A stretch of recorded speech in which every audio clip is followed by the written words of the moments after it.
Hello viewers, welcome to my channel. आज हम कहानी हार ना मानो तो जीत है पढ़ेंगे। कोरोना महामारी की वजह से पिछले 2.5 साल में काफ़ी लोगों का जीवन पूरी तरह बदल गया है। बहुत से लोगों के अपने घर परिवार के लोग कोरोना की वजह से इस दुनिया में नहीं हैं। कुछ लोगों की नौकरी नहीं रही, किसी का व्यापार खत्म हो गया। अब धीरे धीरे हालात सामान्य हो रहे हैं, लेकिन फिर काफ़ी लोग निराशा का सामना कर रहे हैं। निराशा से कैसे बच सकते हैं, इस संबंध में एक लोक कथा प्रचलित है। कथा में एक लड़का हिम्मत हार गया था और अपने जीवन से ही निराश हो गया था। वो आत्महत्या करना चाहता था, लेकिन तभी उसे एक संत मिले और संत ने उस लड़के की सोच बदल दी। जानिए ये कहानी। एक लड़का घर परिवार और वन संबंधी समस्याओं से लड़ते लड़ते थक गया था। उसकी उम्र ज़्यादा नहीं थी, लेकिन वह रोज रोज के विवादों से तंग हो गया था। एक दिन हिम्मत हार कर वो आत्महत्या करने के लिए निकल पड़ा। चलते चलते एक जंगल में पहुंच गया। जंगल में काफ़ी दूर चलने के बाद भी उसका मन शांत नहीं हुआ। जंगल बहुत ही घना था, वहाँ जंगली जानवरों का भी खतरा था। तभी उसे एक छोटी सी झोपड़ी दिखाई दी।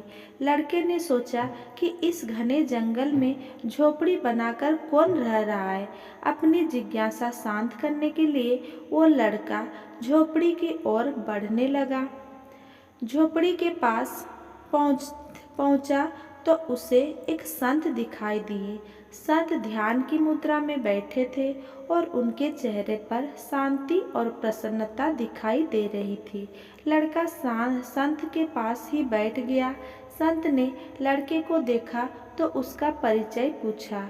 लड़के ने कहा कि वह अपने जीवन में परेशान हो गया है और मरना चाहता है, इसीलिए इस जंगल आया हूँ ताकि किसी तरह से मैं अपना जीवन खत्म कर सकूं। संत ने लड़के की बातें सुनी और समझ गए कि कम उम्र में मिले तनाव के कारण ये बहुत ज़्यादा निराश हो गया है। उन्होंने लड़के से कहा कि तुम्हें निराश से बचना चाहिए।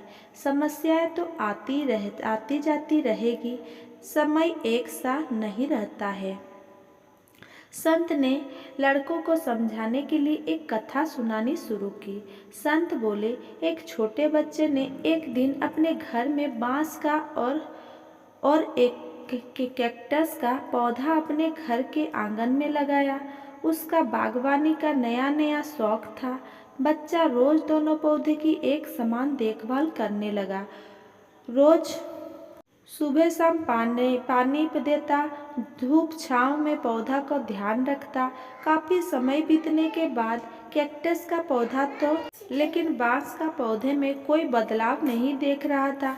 बच्चा सोचता था कि कैक्टस को पनप रहा है, लेकिन ये बांस के पौधे को क्या हो गया है। बच्चा रोज ये बात सोचता, लेकिन वो निराश नहीं हुआ और रोज दोनों की पौधे की देखभाल करता रहा। थोड़ा और समय निकल गया, लेकिन कैक्टस की तुलना में बांस का पौधे में संतोषजनक प्रगति नहीं दिख रही थी। बच्चा अपने मेहनत में लगा रहा।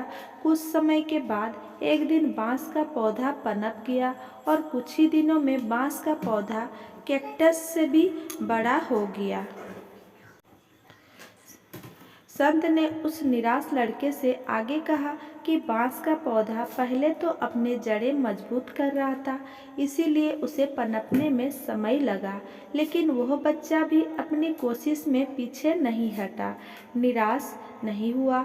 हमें भी अपने जीवन में 2 बातें ध्यान रखनी चाहिए।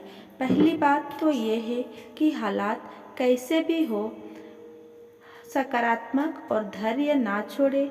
दूसरी बात यह है कि पहले हमें अपनी जड़ें मजबूत करनी चाहिए। अगर हमारा आधार मजबूत होगा तो हमारा काम तेजी से आगे बढ़ेगा। सकारात्मकता और धैर्य रखेंगे तो जीवन में जल्दी ही संतोषजनक बदलाव दिखाई दे सकते हैं। अगर मेरा ये वीडियो आपको अच्छा लगा हो तो मेरा वीडियो को लाइक, कमेंट, शेयर करें एंड मेरा चैनल को सब्सक्राइब करें। धन्यवाद।